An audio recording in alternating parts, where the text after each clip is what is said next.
تم پانی جیسے بنو جو اپنا راستہ خود بنا لیتا ہے، پتھر جیسے مت بنو جو دوسروں کا راستہ بھی روک لیتا ہے۔ اکثر سستے لوگ ہمیں زندگی کے مہنگے سبق دے جاتے ہیں۔ جب تک تم اپنی قدر خود نہیں کرو گے تب تک کوئی تمہاری قدر نہیں کرے گا۔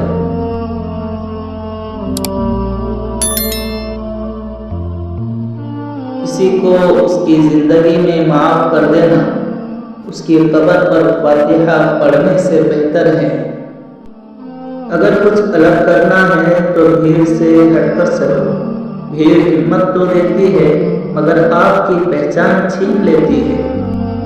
خوبصورتی کے بہترین راز ہاتھوں کی خوبصورتی کے لیے اپنے ہاتھوں سے صدقہ دیں، آواز کی خوبصورتی کے لیے قرآن پاک کی تلاوت کریں، آنکھوں کی خوبصورتی کے لیے اللہ کے خوف سے آنسو بہائیں، چہرے کی خوبصورتی کے لیے وضو کی عادت ڈالیں، دل کی خوبصورتی کے لیے اپنے دل میں اللہ کی یاد بسائیں، دماغ کی خوبصورتی کے لیے اللہ کی بارگاہ میں سجدہ کریں۔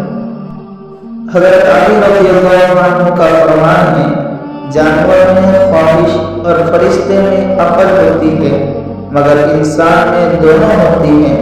اگر وہ عقل دبائے تو جانور اور اگر خواہش کو دبائے تو فرشتہ بن جاتا ہے۔ انسان کے 3 حصے ہیں، ان میں سے ایک اللہ کا، دوسرا اپنا، تیسرا کیڑوں کا ہے۔ جو حصہ اللہ کا ہے وہ روح ہے، جو حصہ اپنا ہے وہ عمل ہے، جو حصہ کیڑوں کا ہے وہ جسم ہے۔ انسان کو سب سے زیادہ تکلیف تب ملتی ہے جب وہ غلط انسان سے اپنی زندگی کی ساری صحیح امیدیں جوڑ لیتا ہے۔ جس نعمت میں شکر ہے اس کو زوال نہیں، اور جس نعمت میں کفر ہے اس کو بقا نہیں۔ جس زمین پر بارش نہ ہو وہاں کی فصلیں برباد ہو جاتی ہے، اور جس گھر میں دین نہ ہو وہاں کی نسلیں برباد ہو جاتی ہیں۔